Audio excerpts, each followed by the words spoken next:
What's going on, everybody? Welcome to the Scene Snobs interviews. I am, of course, your host, Mick, the Scene Snob, back again, and I am joined today by a triple threat filmmaker, writer, director, and producer, and so much more. He also acts. He's in his own film. I'm just super excited to talk to him. Mr. Richard Burgin is here today.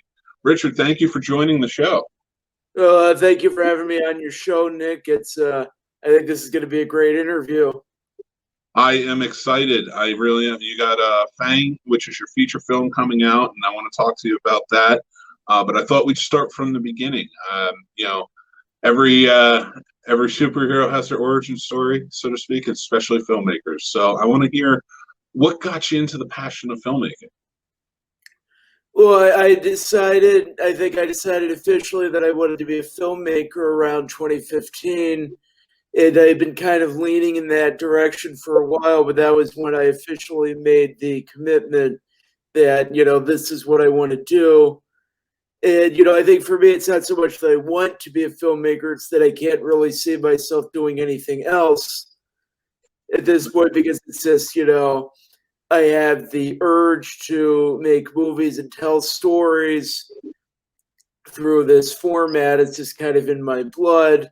And I think that, to me, movies, and TV shows as well really combine every other art form into one. It's like writing, photography, acting, so many different things.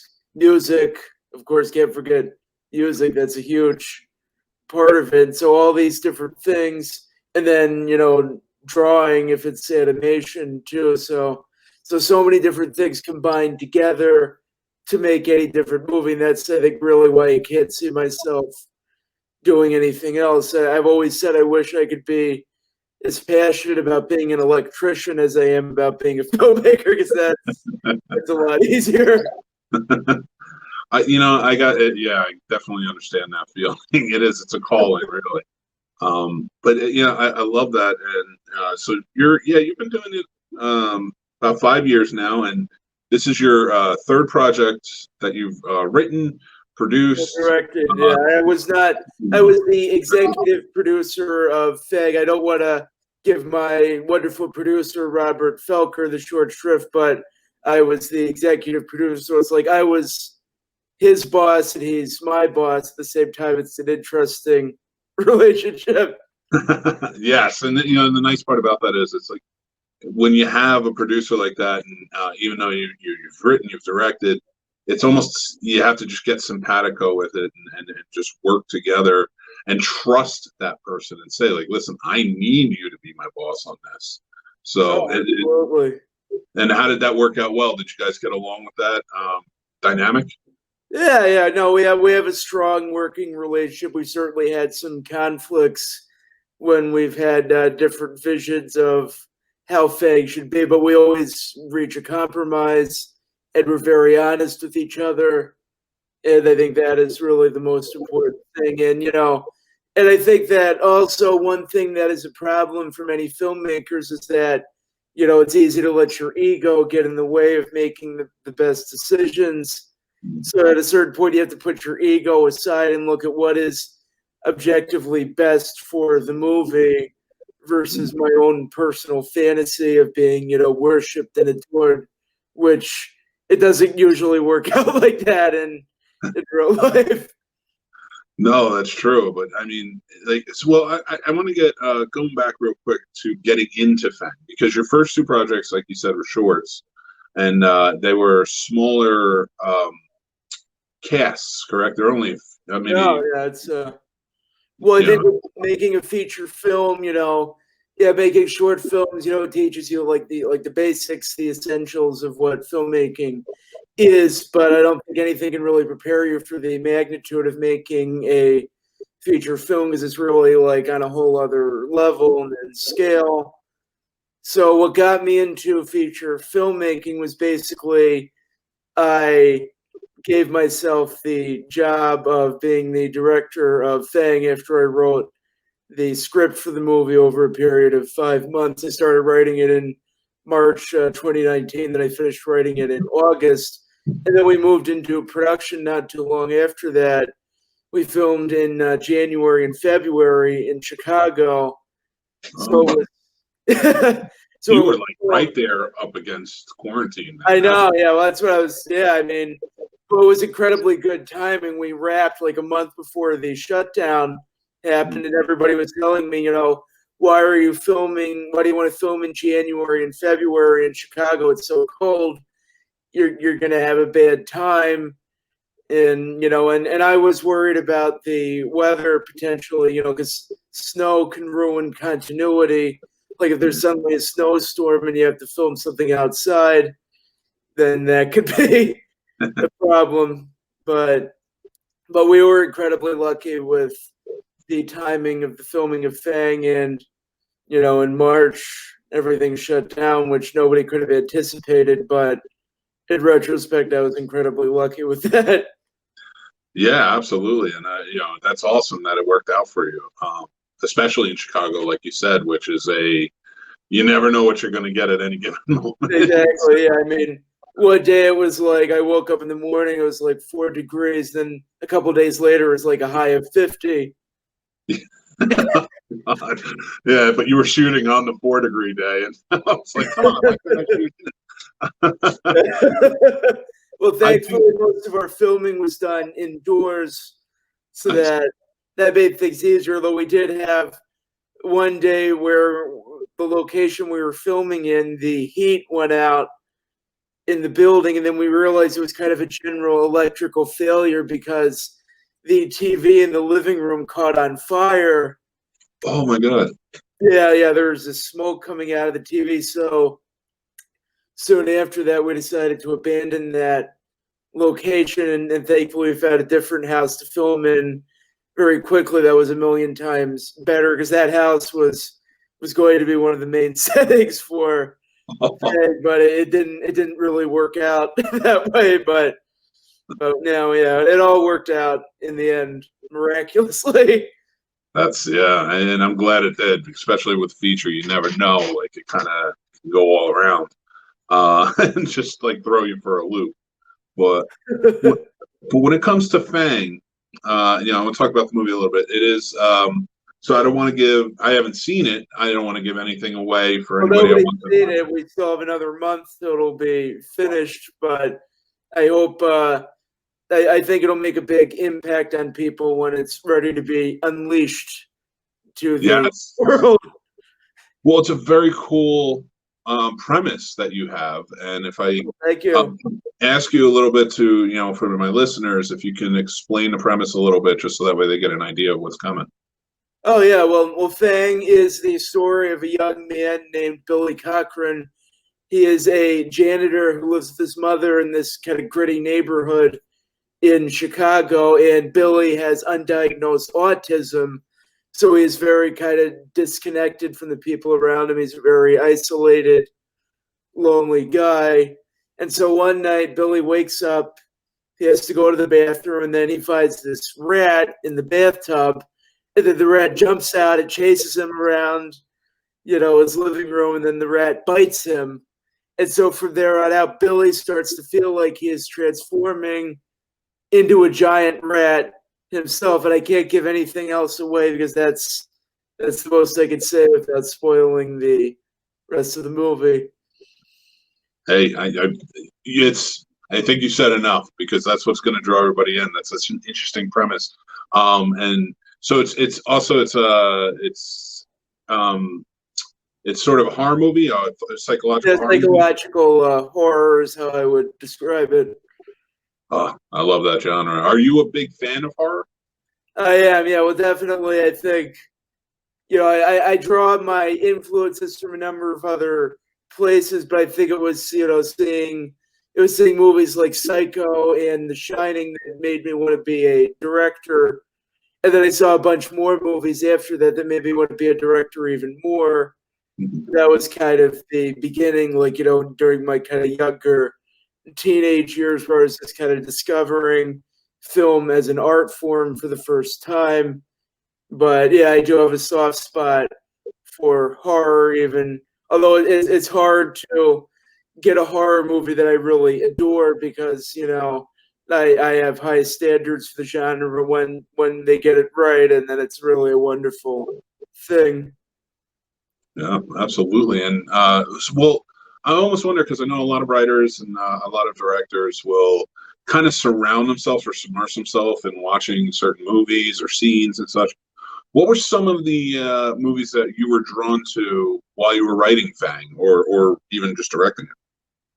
Well, that is an interesting question. I don't think I intentionally tried to watch anything to inspire Fang because I was really, I think a lot of the story from Fang was drawn from different, personal life experiences that I've had. But as far as what movies I would say would be an influence on Fang, I think one movie I think that it's good to compare it to would be Taxi Driver. I think Billy has a lot in common with Travis Bickle as far as being kind of this urban loner anti-hero who's kind of going downhill and kind of descending into insanity, although it unfolds very differently than the story of Taxi Driver. But I think that is an interesting movie to compare it to. Yeah, I mean that's a hell of a comparison. I mean, I wasn't because I again like not having seen it, I'm only going based off the premise. If you tell me Taxi Driver, I am definitely interested. Oh, that is, That that's was an they've done inspiration. my job well so far. Then, So beginning when you began with the writing process of Fang, you're setting out. I mean, having written two shorts before and directed those, how did your mentality change? How did you get into, all right, now this is a bigger scale? Like, did you kind of keep it free for yourself to say, I don't care how many characters I put in this. I don't care. I just want to write what I think. And then how many drafts did you go through after you wrote? well, Fang was actually kind of a smaller scale movie in the sense that there aren't that many main characters or locations. That I did that on purpose so it could be filmed on a lower budget.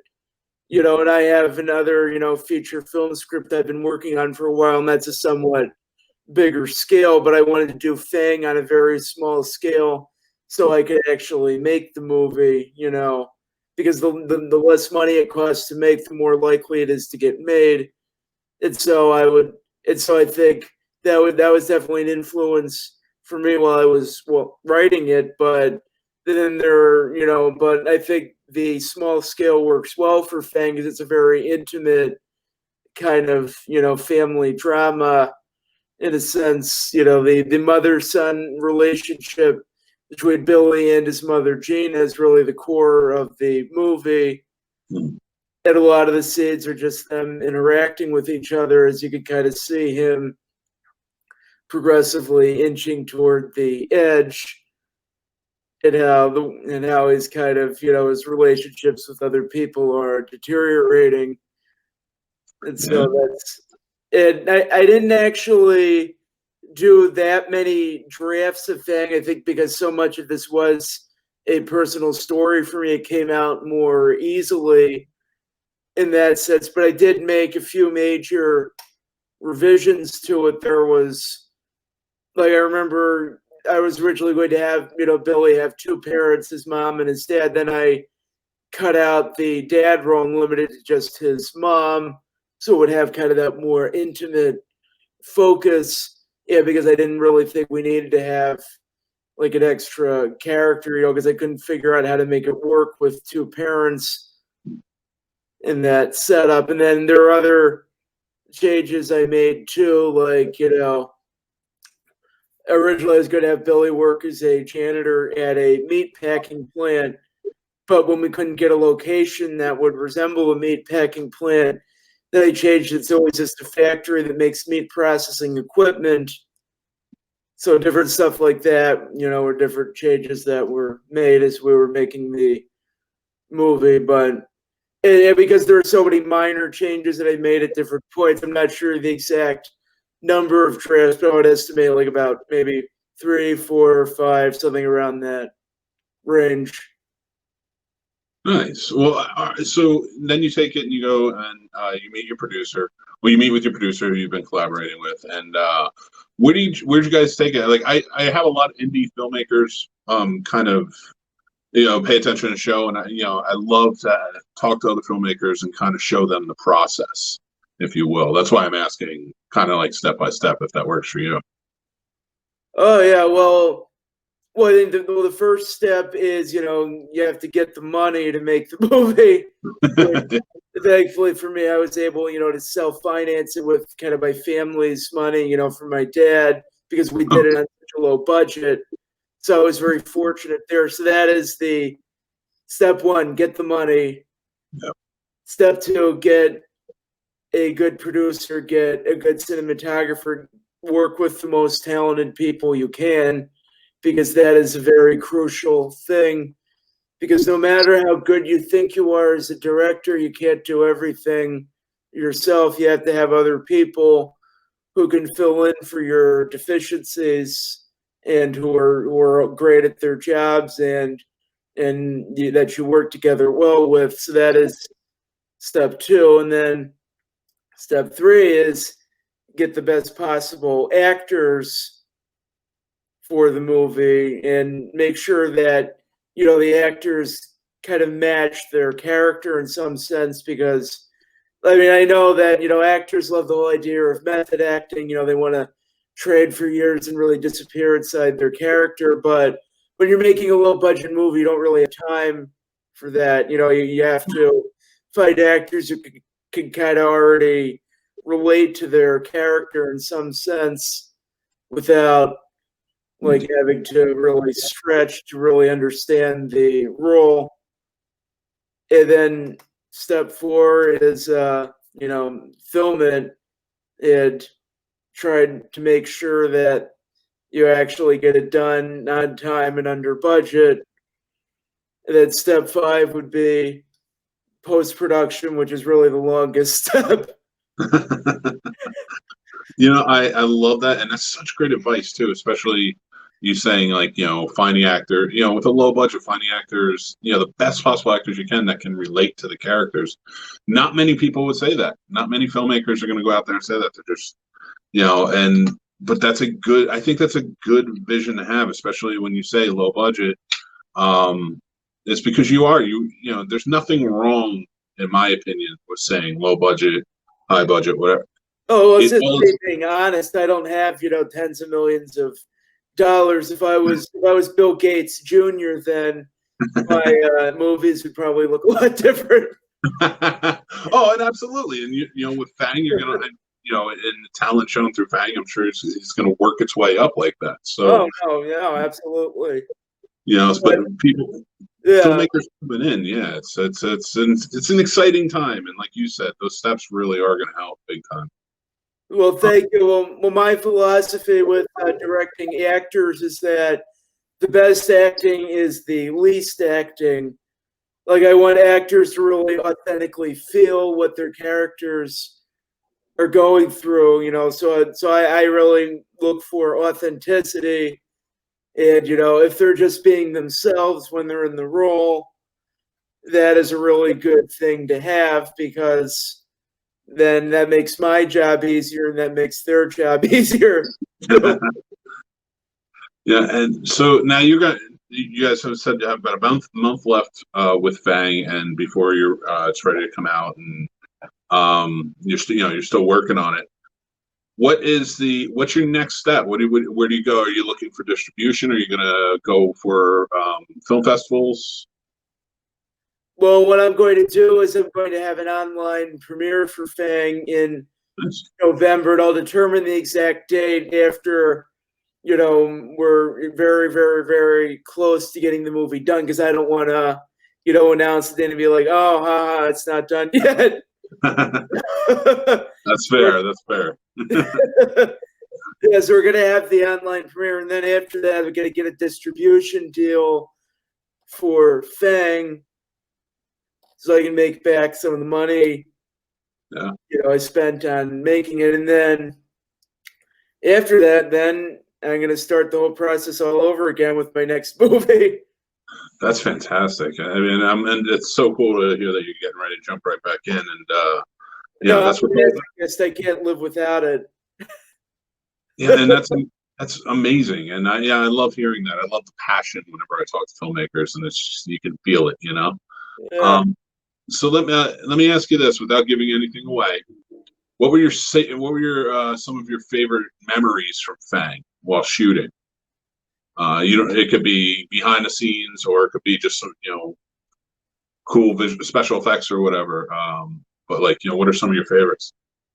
Well, I think what is really the best experience for me as a director is, when you're sitting there watching the scene being filmed.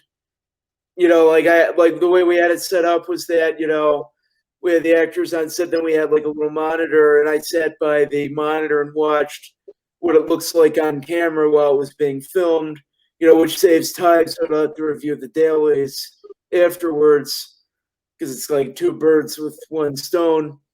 Yeah, And definitely. so, and so the best feeling was really, sitting by the monitor. And then we had some really, key scenes in Fang where, it was like these are some of like the big dramatic scenes where the characters really lay into each other.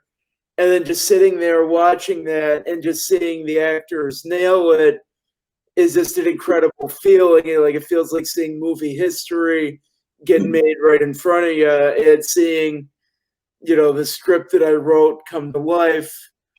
That is probably my best memory of Fang, was all the times that I experienced that. And then also the feeling of, like when I first got on set, I didn't know everybody there, I was kind of quiet, and, we were all a little more reserved. But by the end of it, it's like we're like a family, it's really an intense bonding experience when we're working on this, just 23 days, 12-hour days, filming, that really brings people closer together. And then by the end, just the feeling of victory when you get it all done is really an amazing feeling, where it's all like jumping up and down, cheering. It's a fantastic feeling. I bet, absolutely. Yeah, it's like you went to war and then you came back Oh, yeah. together. So it's amazing. Yeah. So what's I know you said you have your next project coming up. What's your next step there? Like, okay, so once you finish Fang, are you still writing, or is it now time to, or you know, are you to go to a new draft or take it to your producer?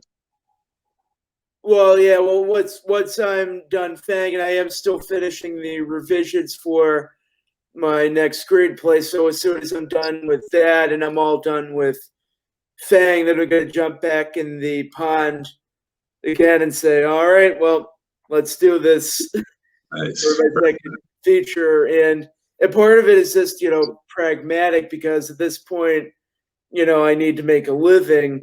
I'm not living with my parents anymore, and I don't really have any other, jobs that I'm well qualified for. So it's like, you know what?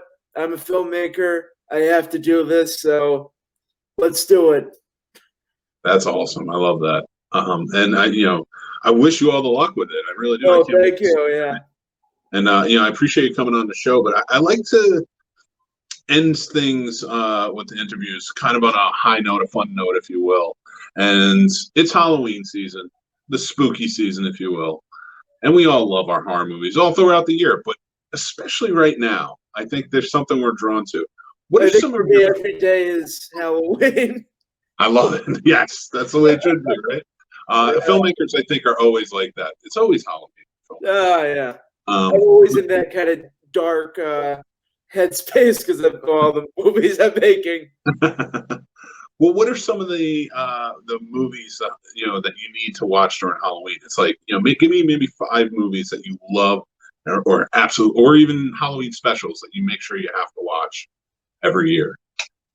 Well, I don't really have too many annual traditions like that. I've always been kind of, like I can be a little bit scattered sometimes, where it's like, maybe it's like Christmas Day, and then I have a sudden urge to watch something like, or related, or, it could be like, just a random day, and then I'll be watching, and then on Halloween, I might be wanting to do something else. But I think for me, like I go through kind of different phases. Like I'll watch the movie a bunch of times, and then I kind of get, too familiar with it, and then I have to find something new to be kind of my new obsessive interest cinematically. I think one movie that recently has really moved up in my personal rankings would be Reanimator.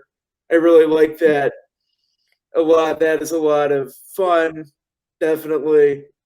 I think that's a great Halloween movie to watch.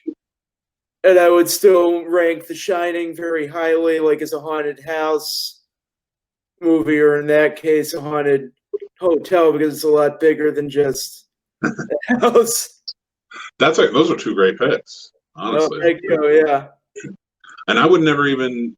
And now I want to watch Reanimator because you said it, and I wasn't even thinking about it. So I appreciate that. I will say that. No, it's always a fun movie to watch. They really did and that was a low budget movie back in the '80s too. That was made pretty much by outsiders from the studio system, and they really did a fantastic job with it. Just there are no unnecessary scenes. The characters and their relationships are what defines the drama, as well as the drama of the reanimated corpses attacking people. So it's just one of those movies where everything works, and I think it's a great example for any kind of low budget indie filmmakers. I love that, and I wouldn't even thought about that. That's such a great association. It really is. Like, it's a good, because of the production value of that movie and the fine acting that we're getting in that movie. Oh yeah, the actors definitely nail their roles like across the board. Absolutely. That's great choices. And I want to ask this too, because everything you're saying to me, like, you really do put the thought into. I can tell. You know how when you talk to filmmakers, it's like, I've noticed this about other movies, and then you're just like, oh, they get it. They definitely get it, and I can tell that about you, Richard. Oh, that's a very nice thing to hear. I mean, my main problem is, if anything, I overthink things. Like, I can't turn it off. Well, all the great directors say that. They say they overthink everything. So, I mean, I think this is like the perfect job for an overthinker, because overthinking is like the norm of what's expected of you every day. Absolutely. It's funny because I'll say that I used to be a producer years ago, living in Los Angeles, doing that whole deal. And my biggest thing was, like you said, you surround yourself around the most talented people and you just trust them. That's what it comes down to. I think as a producer, the best work you can do is find the most talented people and just trust them. And absolutely, yeah. So as a producer, yes, you overthink a lot of things, but when you have a production manager and stuff like that, it's very different, because if you find the people that you trust who can do the job, it's a little easier. Now, directing is a much different beast. I've tried my hand at that. I trust them, but then I still have to guide them. It's like, even though I trust them, it's a complicated relationship. They depend on you. Like, the producer is doing their thing, and I always get that. And I will never put a producer's position down. I know how hard it is. No, I mean, producer is the hardest job. That's why that is one thing. I would never just be purely a producer. I could be the executive producer, but being purely a producer, that is a very tall order. But it's not the crew going to the producer. It's the director. He'll go to the producer, and it's the producer's job to be a sounding board, or you sometimes have to butt heads with you, to keep you going. But it's the director that everybody's looking towards. So, I mean, I got to give you a lot of credit on that, because I know it's a. I got out of it. I tried. I was like, I'm good. I'll produce. But I want to know maybe a couple of inspiring directors to you. Who are some directors that you really look up to? Well, I would say one director that has always, been really inspiring to me ever since I discovered his work would be David Lynch. He has always done his own thing, basically, and he's become very successful despite the fact that, he's always kind of been at odds with what is expected of him as a director. And, when you look at like some of the stuff he's made, it's kind of amazing that people have responded to it as much as they have. And he's been incredibly influential on other directors who have, imitated his style to some degree. And, it's like if you look at any kind of, TV show that is, it's like an hour-long drama with a continuing story, well, Twin Peaks was the first show to do that, really. Oh yeah, and that was David Lynch just. I even like the fact that one of his early films, and being Dune, Dude, yeah. He could not stand. He couldn't stand so much having the studios involved that he didn't even want his name on it. He's like, I'm done. I'm out. Like, this isn't my movie. And so you're right. He went and then he made Blue Velvet and all of these other amazing films his way. I think with Dune, there are aspects of the movie I like, although overall I would definitely say it would be Lynch's worst movie.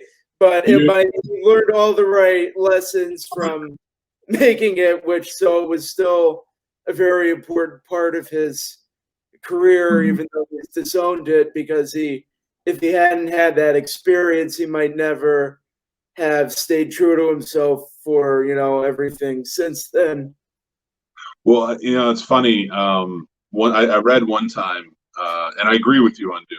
I think you and I are very in tune with that movie. But I had read that Dune, he had originally been hired to direct Return of the Jedi. That's right. Revenge of the Jedi. And his vision for it stayed along the story somewhat, but like because he changed it up a bit, and he is a very good writer. He wanted to tell kind of go down a different path with some of the relationships, and Lucas was like, worked with him, and then was like, no, I'm going to direct this. And then so he went off and made Dune. Be like, well, I can make a space epic in my way, which he later was like, I don't want to make space epics. But was that involved with Return of the Jedi? What I had always heard was that David Lynch met with George Lucas, and then they met, for lunch, and then Lucas started trying to show him these are the Ewoks, and then Lynch was like, this is not my thing, and then he just kind of turned down the offer. That I didn't know he was that involved in making it in the early stages. Yeah, I mean, it was very early, and it might have only been meetings like that. I don't know how involved he was. I do know that when you watch Return of the Jedi and Luke, the shots where Luke and Darth are fighting, and they go through the window, and then you see the space battle, and then behind that you see Endor. That was David Lynch's vision. Wow, I didn't know that. That was his way of saying there's a war that expands not just from this battle of father and son. It's expanding all the way out through space battle onto this planet. And then he kept cutting down to Endor to keep showing what's going on. Well, I know. Well, I'm glad something he came up with made it into the movie. That's pretty cool. I didn't know that. Yeah, I mean, and I would love to meet David Lynch just to be like, is this true? Is this true? Because I've read this. And it feels true. It feels like you would come up with something. Yeah. But I don't know for sure, so I can't own it. But if I ever meet him, I will ask. Yeah, well, I'll have to watch Return of the Jedi again, specifically to see what feels like it could have come from Lynch in the movie. Yep. But then we would have never gotten Ewok Adventures, so who knows? I think it's a fair trade. But I do appreciate you coming on the show. I had such a great time talking with you. Oh, yeah, this is great. Well, thank you again for having me on, and I hope everybody who gets to watch Fang when it comes out has a fantastic time watching it. Yes, I love it. I love puns, so I'm always all for it. So yes, everybody. So Fang will be coming out soon enough. We will be promoting it here on thescenesnobs.com when it does. So make sure you're checking it out because it sounds like an awesome movie. I'm very excited for you, Richard, and I cannot wait to see how it does because I know it's going to do well. It'll get distribution. I'm pulling for you, buddy. And anytime you want to come on and promote, please, reach out to me. I'd love to hear from you. Oh yeah, no, that would be great. Yeah, we had a great, definitely a great interview here, and thank you again, and then I hope you have a great rest of your day. You too, sir. Thank you again, and everybody, make sure again look out for Fang. It's coming out soon. I will be posting about it.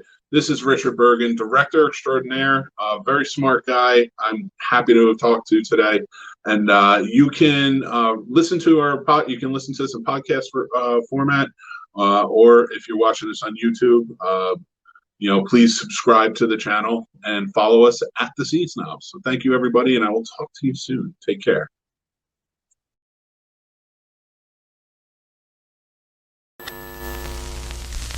We're going to go over this one time and one time only.